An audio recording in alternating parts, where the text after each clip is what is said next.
उमर खालिद का नाम क्यों लिया? तो हम कह रहे उमर खालिद के साथ हैं, बार बार कहेंगे साथ है। आसान है, 17-18 साल के 12वीं के स्टूडेंट्स को भी पाकिस्तानी एजेंट बता दिया जाएगा और वो लोग जो हर पहली पंक्ति में खड़े होकर आंदोलन करते हैं, लड़ते हैं सवालों पर, उनके लिए तो और चाइना का एजेंट, बाहर से पैसा आ रहा है, टुकड़े टुकड़े गैंग, आंदोलन जीवी, ये सारे शब्द पिटारे में पड़े हैं सर। कि बार बार जब प्रोटेस्ट होगा तो आप छात्र नेताओं को, स्टूडेंट्स को डिटेन कर लेंगे। पुलिस में इस तरह की बौखलाहट कि हम कब जंतर मंतर जाएंगे भी करा दी है। आरएसएस बीजेपी का व्यक्ति आकर इस आंदोलन का नेतृत्व कर रहे लोगों में से एक को तरफ की हलचल दिखाता है। तो हमारा रणनीति स्पष्ट है, एक ही है कि टच बस नहीं होंगे, प्रधान कभी नहीं छोड़ता। एनटीए जैसे प्राइवेट संस्थान को स्क्रैप ऑफ नहीं। उनके प्रवक्ता, उनके जो फाउंडर्स हैं, वो ये बात कह रहे हैं कि एक छात्रों का आंदोलन है जो छात्रों द्वारा चलेगा। तो इसमें हम लोग अपनी एक एकजुटता देखते हैं, इस लड़ाई में एकजुटता देखते हैं, क्योंकि जब एनटीए आया था हम तो तब भी लड़ रहे थे। 2 साल पहले जब नीट का नेट का पेपर लीक हुआ हम तो तब भी लड़ रहे थे। बनेगा तो ये जरूरी सवाल हमारे लिए है कि आप देश में क्या सोचते हैं, महिलाओं के अधिकार पर क्या कहना है।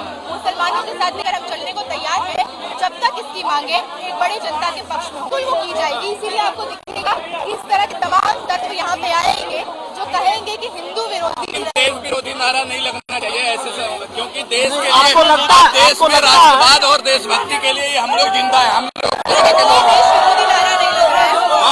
और मुझे लगता है कोई भी पार्टी हो, चाहे कांग्रेस पार्टी हो, चाहे देश विरोधी नारा सुना, कई बार हम देखते रहते हैं कि ये सब नारा सुना आपने कभी? क्या सुना कोई नारा? कई बार जितने सारे बहुत सारे ऐसे चीजें हुई है जिसमें देश विरोधी नारा लगा हुआ है। कौन सी चीजें का नाम? बहुत सारा, जैसे उमर खालिद लगाता है। क्या है उमर कहाँ खालिद? पे लगा, कब लगाया, किसने लगाया, कब? अब अफजल के बारे में जो नारा लगा था एक जमाने में, आरोप साबित हो गया?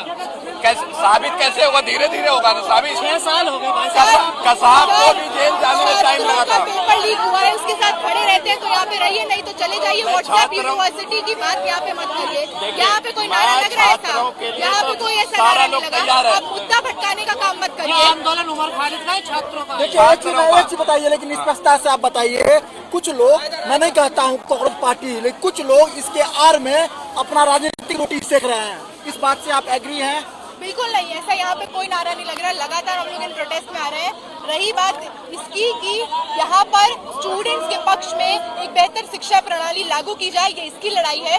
जो लोग इससे इत्तेफाक रखते हैं आए, जिनको यहाँ पे आकर बरगलाने का काम करना है, उनके यहाँ पे कोई जगह नहीं है। शिक्षा प्रणाली ये तो बिल्कुल आपकी जो व्यवस्था है उसके साथ पूरा भारत है। आपकी जो व्यवस्था है, ये बारम्बार जो व्यवस्था शिक्षा में भ्रष्टाचार रहा है, इसके साथ पूरा भारत है और होना भी चाहिए। जो भी भारत भक्त हैं, जो राष्ट्र भक्त हैं, उनको होना भी चाहिए।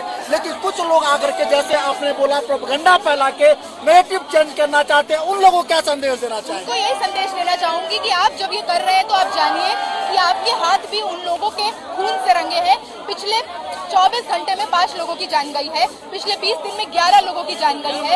आप जब ये कर रहे हैं तो आप कह रहे हैं कि देश में पेपर लीक हो। आप जब ये कर रहे हैं आप कह रहे हैं देश में धांधली हो। आप जब ये कर रहे हैं आप कह रहे हैं कि देश में उन्हीं की औलादों को नौकरियां मिलेंगी जिनके जेब में लाखों करोड़ों रुपया है। तो असली देश विरोधी कौन है ये जनता जान रही है।